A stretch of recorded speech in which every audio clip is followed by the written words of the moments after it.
Yeah, let's get that on kind of crooked. That's how I roll. What is up, YouTube? I am Taylor. Welcome back to my channel. This is my weekly comic book review show for the week of May 5th, 2021. Time it is a-flying. I've got my hat back on because I like hats. It's a hat. All right, anyways, it's going to be a long video. I won't prolong your agony any further. I'm just going to hit the mic and make it loud and annoying for you, but I've got this giant stack of comics to go through this week. This is everything I read this week, and I'll let you know what I thought of these books. Worst to best, as always. And this week, there's nothing truly horrible. Apparently, I say it's fine a lot in these videos. I don't even know doing it. If I do it, it's kind of my default setting for life and everything else and books. I don't know. That's fine. So, you'll probably hear that a lot. In fact, we're probably going to start with the It's Fine category. We're going to skip over the It's Fine minus or It's Craptastic or It's whatever the hell and go right to It's Fine. X-Men Man-Thing, Curse of the Man-Thing. Yeah, I don't know. Versus Man-Thing, whatever you want to call it. You make up your own titles for some of these folks. It doesn't matter. Number one, you ever order a book because you're like, oh, someone's specs on there being a first appearance in there, and you're like, yeah, I should probably get that because every first appearance is worth $47,000 now. That's what I did with this one. It's fine. There's nothing. If I would have realized who wrote it, it's Steve Orlando, and like he's the epitome of, yeah, it's fine as far as writers go for me. There might be some first appearances in here. They're probably not going to go anywhere unless I double-tusked, four-legged, 18-armed elephant man is going to be the next big MCU hit. Kind of doubt it. I don't know. This probably changes some shit with Man-Thing, part of my language. It might. It's still a boring character that's a copy of Swamp Thing, so yay! Although it might have come first, I don't care. Swamp Thing's a better character. Fight me. In fact, watch till the end. There might be a bookend kind of thing going on here. I didn't even think of that. The Union number 5, it wraps up the Union. Paul Grist. They introduced some characters in here, and they had some interesting ideas. The ending, it kind of came out of left field, and like there was not a lot of setup for the character resolution in here unless I missed it through the first 4. I'm not going to go back and reread it. It didn't strike me well enough to do that. And none of the characters in here, they sort of like fleshed them out a very little, but there's not really a lot of character development in here either of any of these, except for possibly the new Union Jack, newest. Well, yeah. There's some first appearances. Not in this issue, I don't think. Maybe. I don't know, can't remember. Remembering's hard, but yeah, it's fine. All right, speaking of It's Fine. You ever read a Garth Ennis book? This is a Garth Ennis book. It's wrapped on the guise of time travel and criminals and stuff and stealing from ancient Egyptians and not giving a whole lot of spoilers. They're on the cover. But for the most part, it's a Garth Ennis book. It's full of bad jokes and over the top, things he thinks are funny that really aren't. And I mean, maybe your sense of humor varies from mine, but nothing. I mean, I like the idea of a temporal criminal. I thought that was an interesting idea, and it could be an interesting idea. It might make an interesting TV show. Like, The Boys is great. The comic is kind of craptacular, and this is kind of fine, but slightly crappy. Frappy.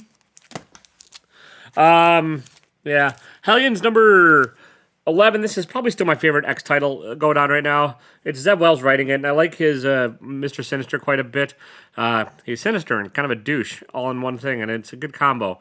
It works well. I don't honestly. I feel like I missed an issue, or I just blatantly forgot what happened in the last issue with this last one. It doesn't matter a ton. You kind of get caught up kind of quickly. It's an issue where Arcade's the villain. That's the spoilers I'm going to get on it. And I like Arcade as the villain generally. He's done better. But like there have been better villain arcs than this one here. It's okay. I mean, it's fine. It's still fun and it's still sinister-ish, but it's not the strongest issue. Bliss number 7. I'm gonna have to reread this when it all is finished. It's gone from like a drug dealing bad guy dad to who's trying to save his sick son to like now they're giant turtles fighting a giant woman god and the Ritter lathe that can make you forget memories and stuff. I'm trying not to get a whole lot of spoilers, but like I mean, this is a trippy book, based on some drug stuff, so it's trippy in that regard.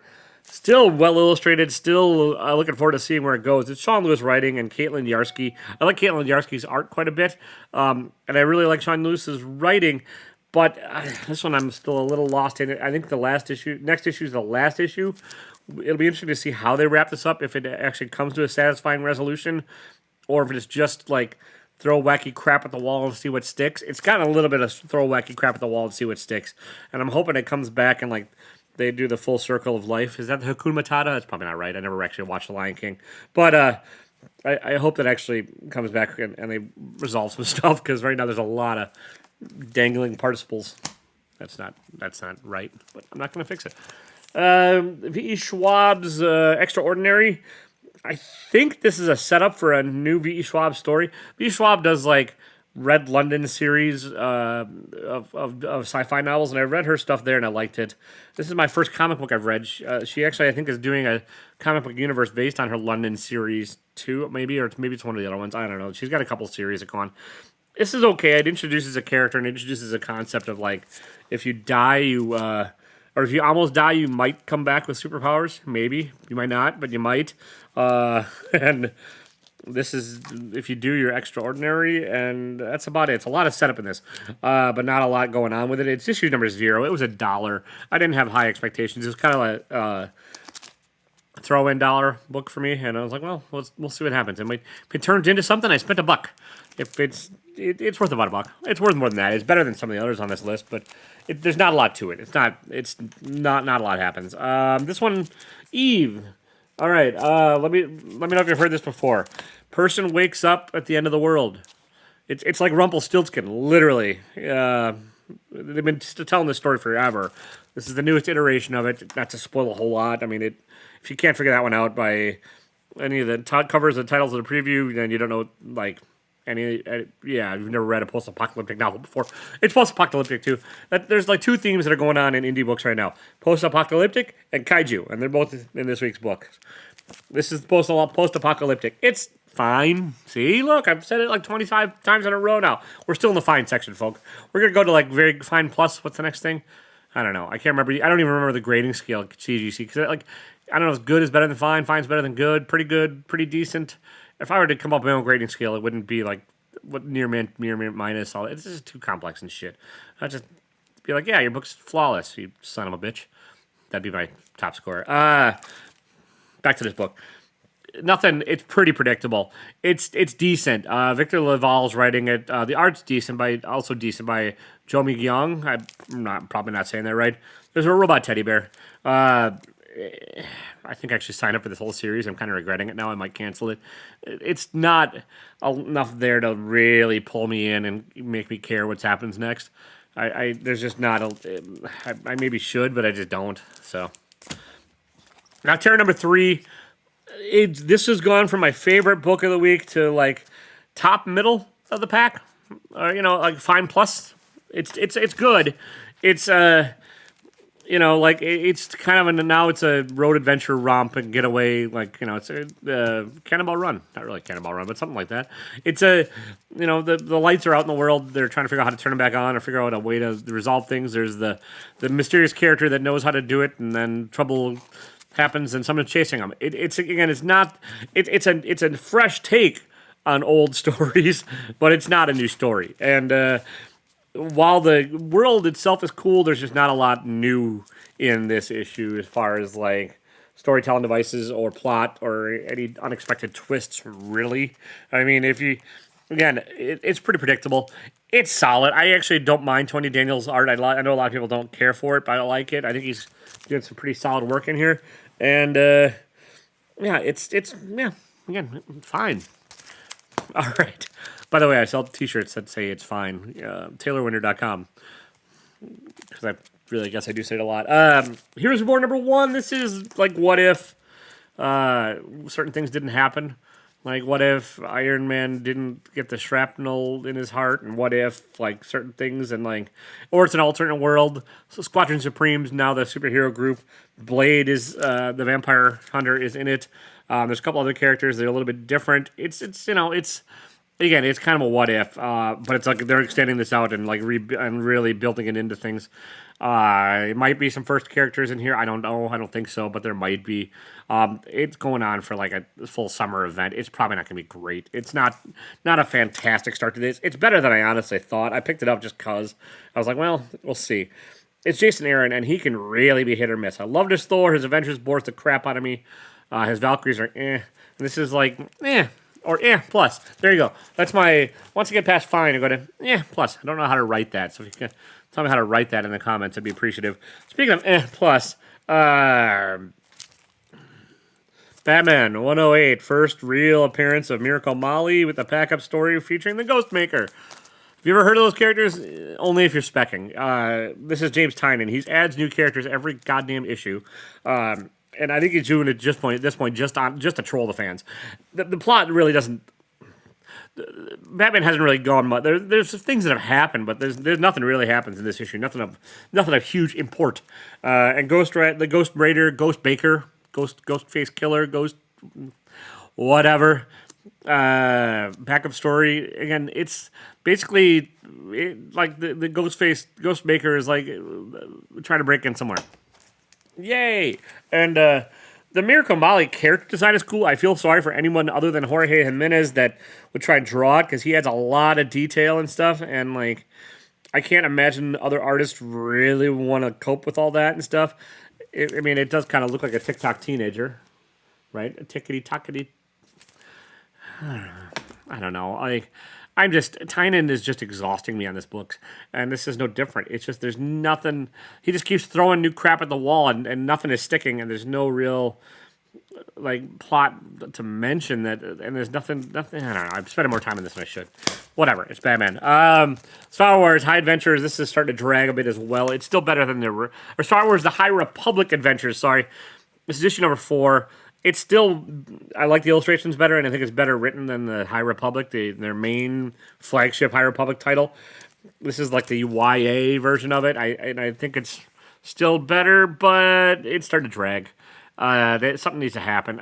There's 2 kids that are separated, and like one's separated with good, and one's on the evil side. And will they turn evil? Will they turn good?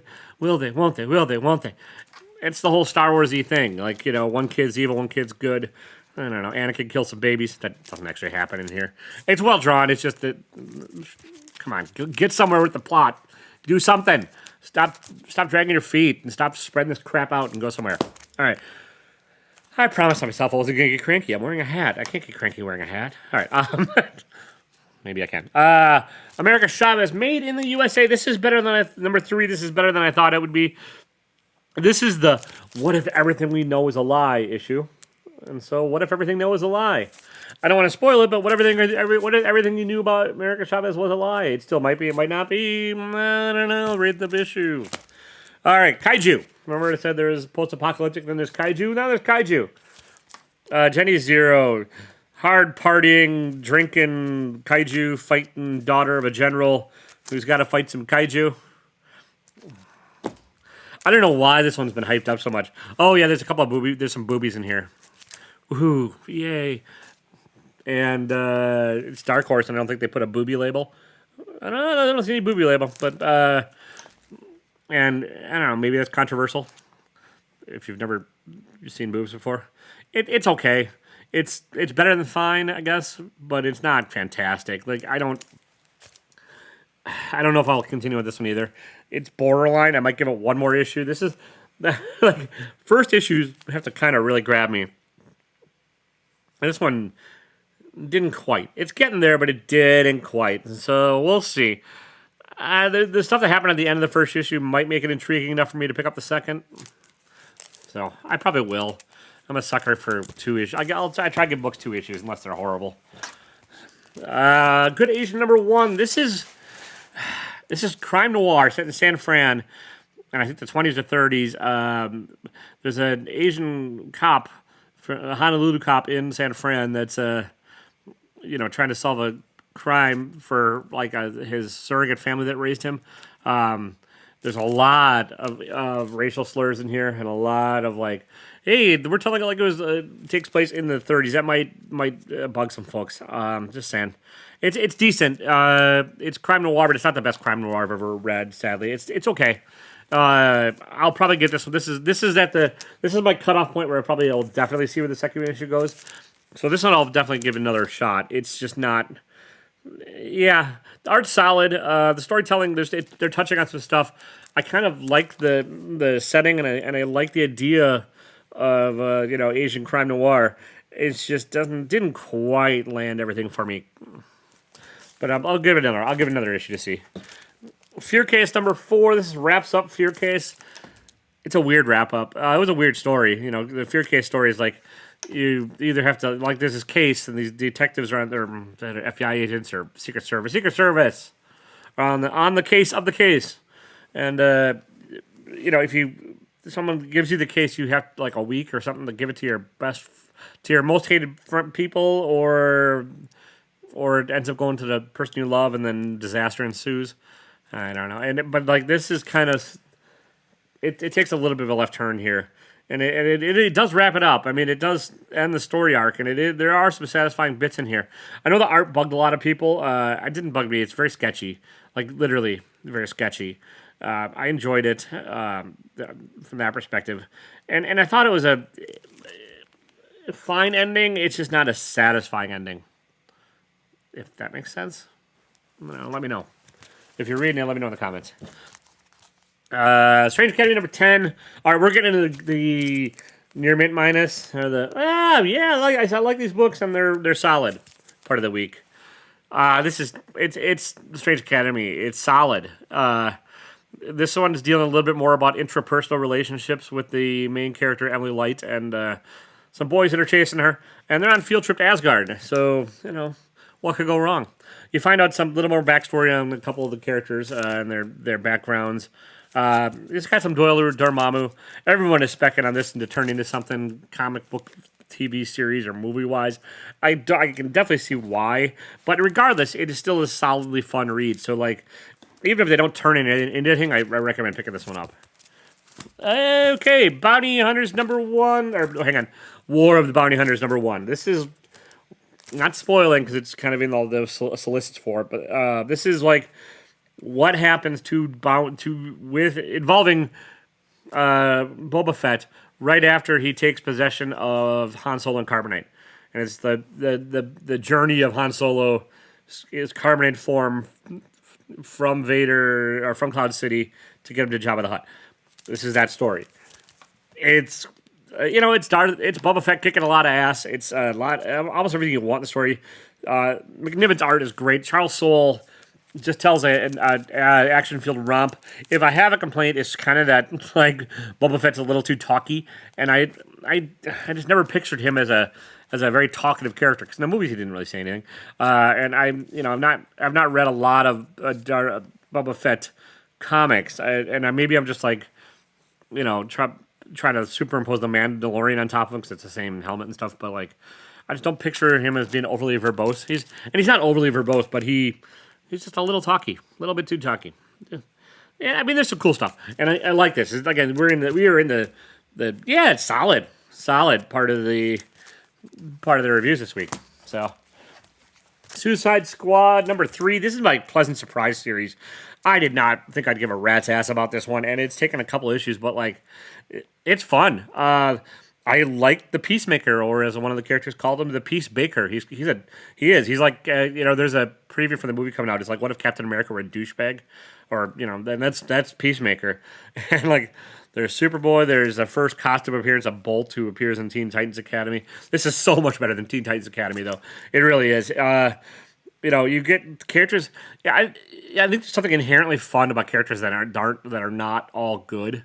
And like, it's taken both big companies a while to realize that, and like Thunderbolts and Suicide Squad and like a couple other teams where like the characters are just kind of dicks, and like it's fun to read.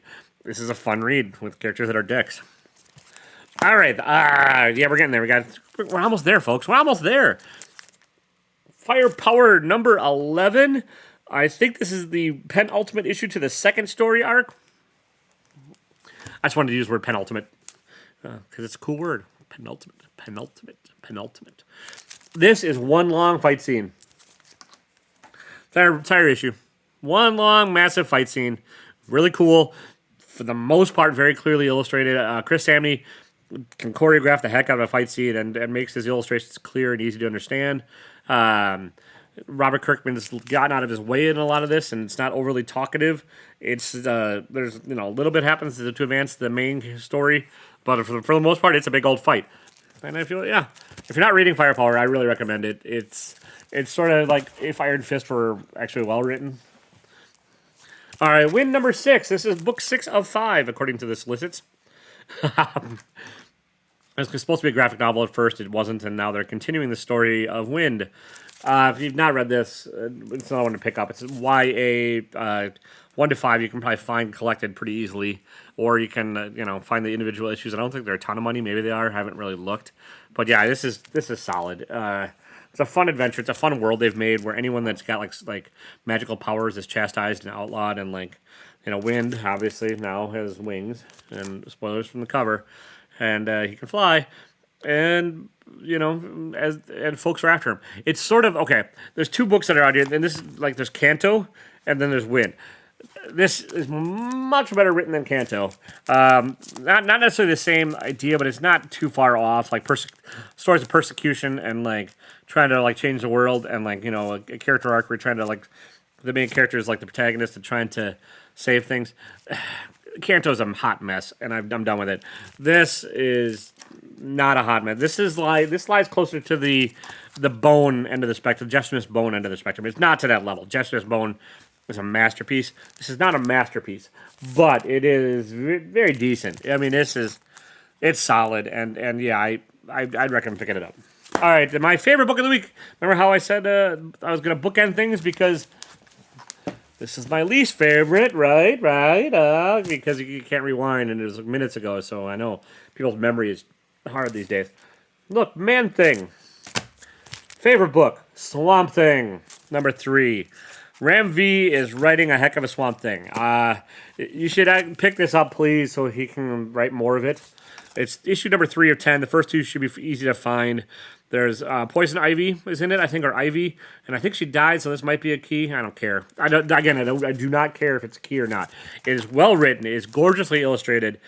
It's creepy. It's a horror. It's eco-terrorism and everything you want in a Swamp Thing story is here with a brand new Swamp Thing that appeared in issue number 1, a character of Indian descent. So it's an interesting take on the Swamp Thing mythos, and I am just along for the ride on this one. These two, Ram V and Perkins are putting together something pretty special with this. And if you're not reading it, you're doing yourself a disservice. Pick it up. That is my favorite book of this week. And there you have it, folks. Look at that. We got through this whole stack, and it's probably all crackly on the mic because it all usually is when I get something this long. So, I don't know. Whatever. Thanks for watching. As always, please like, subscribe, hit the notification bell. It really helps out the channel. I do have merch for sale on my site. Any of that helps out my channel, too, because then I can afford to buy some of these comics. Wisconsinful, if you're from Wisconsin, or if you're not and you just want to wear something ironic. TaylorWinder.com. Like I said, I have It's Fine t-shirts. I've got Rig t-shirts. I've got other stuff up on there. If you want to, I take Dogecoin in payments now because I'm one of those guys. Can't you tell by the hat? Doesn't this hat just kind of scream? That douchebag takes Dogecoin. So I take Dogecoin. All right, everybody, don't be a dick. Oh yeah, those shirts are available on my site too. So yeah, don't be a dick.